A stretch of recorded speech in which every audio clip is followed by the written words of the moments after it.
こんにちは、漫画素材工房です。本日はペン入れのコツを教えてほしいというリクエストをいただいたので、この原神の趙雲というキャラクターで、私の個人的なペン入れのノウハウの解説をしていきたいと思います。ペン入れは全てのイラストや漫画の基本なので、避けては通れない技術ですよね。ラフ画やデッサンがいくらうまく描けても、それ自体では作品にはなりませんから、線画が綺麗に描けるかどうかで絵の生き死にが変わってくると言っても過言ではありません。今回ご紹介するペン入れ方法は、見ての通りパッと見綺麗に見える感じで、悪く言えば特徴はないんですが、イラストにも漫画にもカラーにも使える、とても汎用性の高いタイプのペン入れ方法になります。では早速始めていきましょう。まず多くの方が目から描いていくと思います。実際私もそうなんですが、この動画ではこの全体の輪郭、シルエットから描いていこうと思います。なぜシルエットから描いていくのか、その理由を説明しますと、やはりこのシルエットが絵の全体の印象を決めるからですね。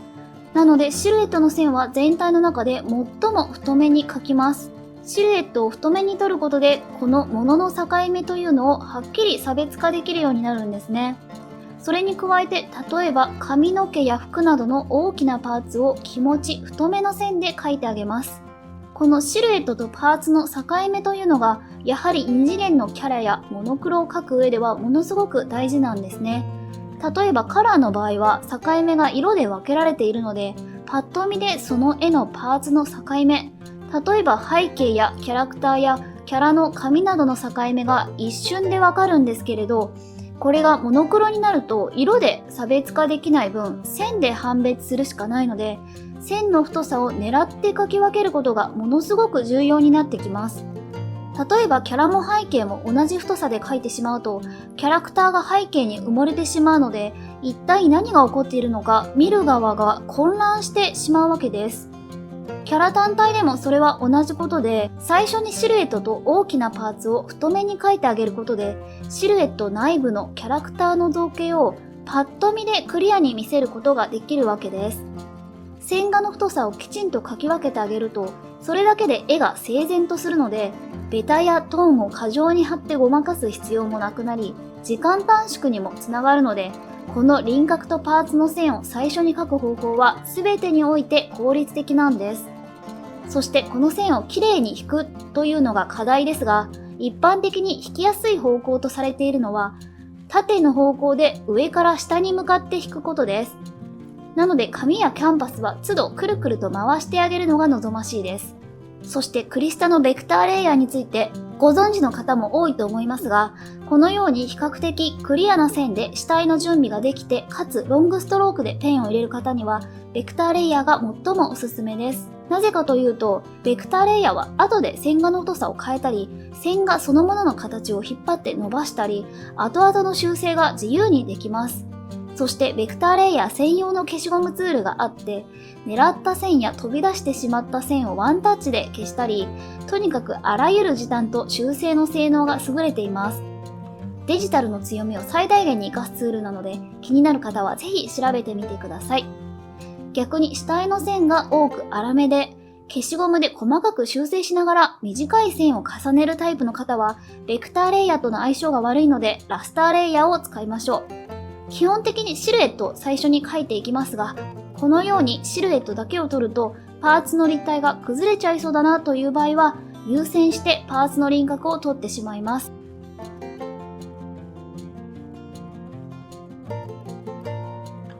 はい、これでシルエットの線画が完成しましたので、今度はパーツごと輪郭を描いていきましょう。パーツの輪郭はシルエットの線よりも気持ち細めのイメージで描いていきます。気持ち程度ですが、不安な方はペンのサイズを変えてあげてもいいですね。先ほど言ったように、物の境目をきちんと差別化することで絵の印象が決まりますが、あくまで極端になりすぎず、自然なレベルで変化をつけるのが大事です。そして注意点ですが、カラーの線画を描く場合は、モノクロよりも全体的に細めに描くのがおすすめです。なぜならカラーは色ですでにパーツの差別化ができているので、強すぎる線は逆効果になる場合があります。カラーの場合はモノクロより細めの線で、または薄い色などを使うといいですね。これも全体のバランスを見ながら調整することが大事です。パーツ分けはどのパーツから書くべきか迷うかもしれませんが、手前にあるパーツから先に書くのがおすすめです。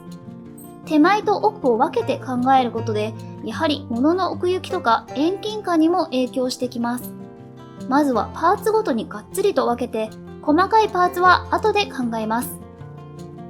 そしてこのように手順を決めて、作業をシンプル化することにもメリットがあります。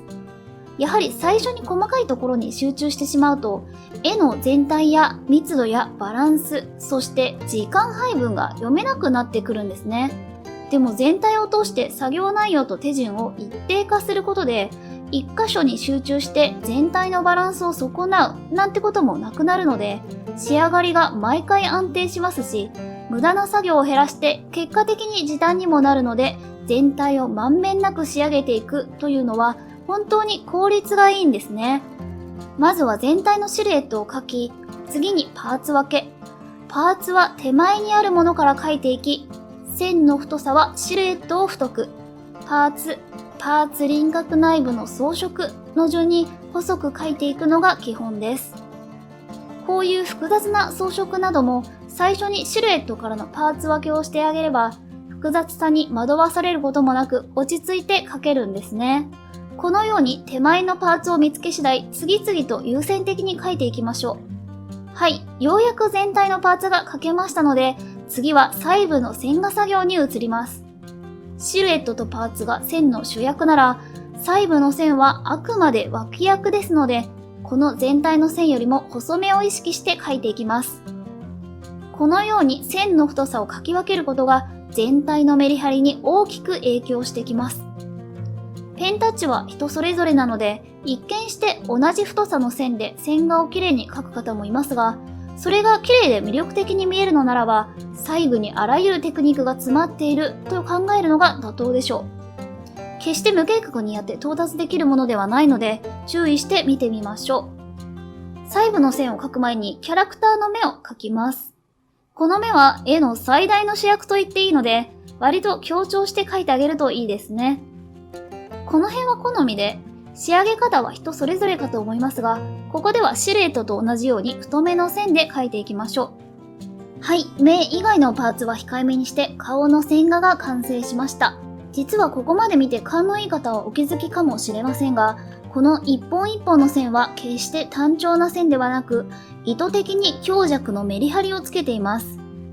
この強弱をどういう基準でつけているかというと、まずカラーの場合であれば皆さん光源の存在を考えますよね。モノクロでもトーンで影をつける際には光を意識すると思うんですが、実は光は線画にも影響します。光が当たる場所は線が細くなり、影になる部分は線が太くなるという感じです。例えば左腕に光源を置いた場合、光に近い場所と左側の線は細く、右側と影になる部分を太くという意識になります。仮に光の側を極端に細くすれば、強い光を線で演出できるわけです。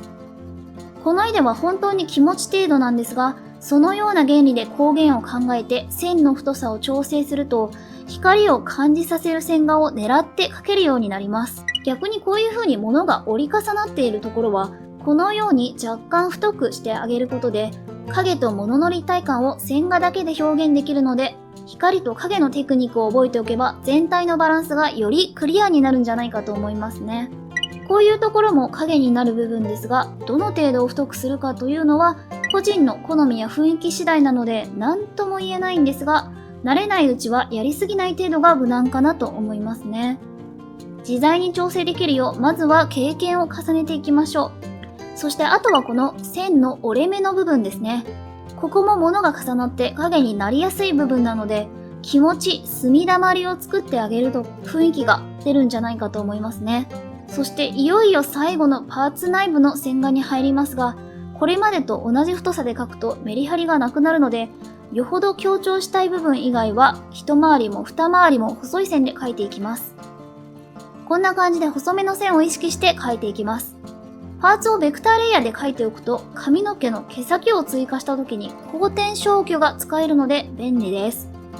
これをラスターレイヤーでやると、線の修正に何倍もの時間がかかりますが、ベクターレイヤーの後転消去なら消したい線の一部に触れるだけで不要な部分がきれいに消えてくれるので、これもベクターレイヤーをおすすめする大きな理由です。興味のある方はぜひ使い勝手を試してみるといいんじゃないでしょうか。では細部をさらに進めていきます。これもやはり全体の線を細くしつつも光と影を意識して強弱のメリハリを狙ってつけていきます。こういう装飾も多分カラーとかになるとこうやってここに影をつけて立体感を出していくと思うんですよね。これを線画一本で片付けてしまおうというのがこの太い線と細い線を使い分ける狙いです。これだけでモノクロの場合は立体感が段違いになるんですね。ただ気をつけたいのはこの輪郭線と同じ太さでこれをやるとかなりくどい装飾になる恐れがあるので、線の太さの使い分けにはくれぐれもご注意ください。この包帯も影になる下のラインを気持ち太くなるように、光を受ける上のラインは細くという感じで描きます。それでは同じ要領で一気に仕上げていきましょう。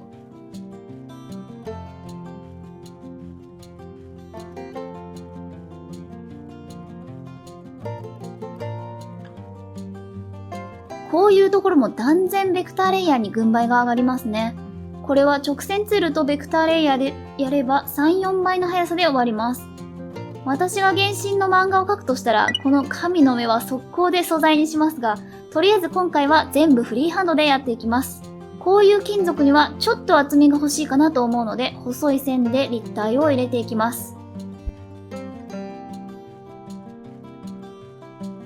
こういうところも本来手書きするところじゃなくて、テクスチャを使って貼るところなんですけれど、今回はちょっと最後まで手書きで押し通そうと思います。この装飾は服の模様で多分厚みのあるものではないので、そういうものはやっぱりメリハリはつけない方がいいですね。素材そのものが変わってしまうので、全体的に一定のラインで描いてあげた方が自然になるかなと思います。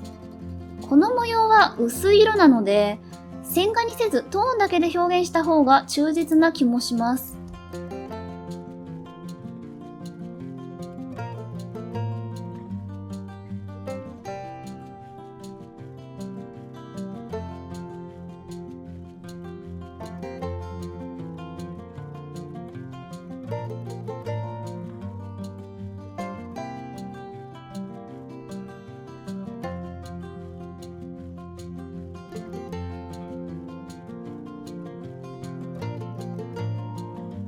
ということで一通り線画を描き終えました。あとは細部を整えて任意の場所にアクセントを追加していきます。そして変形ツールで模様を配置して完成です。それでは今回のおさらいをしていきましょう。まず全体のシルエットと大まかなパーツのラインを太めの線で引く。そして細部の装飾は細かい線で描くと境目がクリアになって見やすい線画になります。そしてこのように光源を決めて、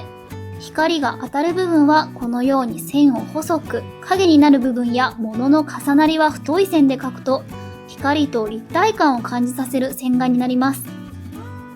遠近感のある絵を描く場合は、手前に来るパーツの線を太く、遠くのパーツを細い線で描くことで、遠近感を演出することもできます。このように何気ない線画でも、細かな法則を知ることでいろんな演出を狙って出せるのが線画の奥深く面白いところですね。皆さんもぜひ試してみてください。それではここからは有料審査様のみの限定動画となります。まず私のペン設定をよく聞かれるんですけれど、普通のペン設定に筆圧の強弱を強めに加えている設定です。これはめちゃくちゃメリハリの強い G ペンみたいな状態なんですけれど、これは筆圧を相当コントロールできる方じゃないと使いこなせないと思います。なぜかというと、力加減一つでこういう細かい線からあらゆる太さの線がもう筆圧の調整次第で超絶に変化するんですね。だからこれ一つで極細の丸ペンにもなるし、G ペンにもなるし、筆ペンにさえもなるっていう、そういう状態なので、私はこれ一本で下書きからペンからツヤベタまで全てやってしまっているんですが、これは本当にペンに慣れていないと使いこなせないので、全く参考にならないと思います。ペンの設定については、各々ご自身の好みのものをクリスタのアセットスからダウンロードするとか、筆圧は人によって全く違うので、自分の筆圧に合ったものをひたすら試していくしかありません。あとは、こんなに長いストローク聞けないよという方も多いと思いますが、それもやはり練習次第でしっかり上達していけます。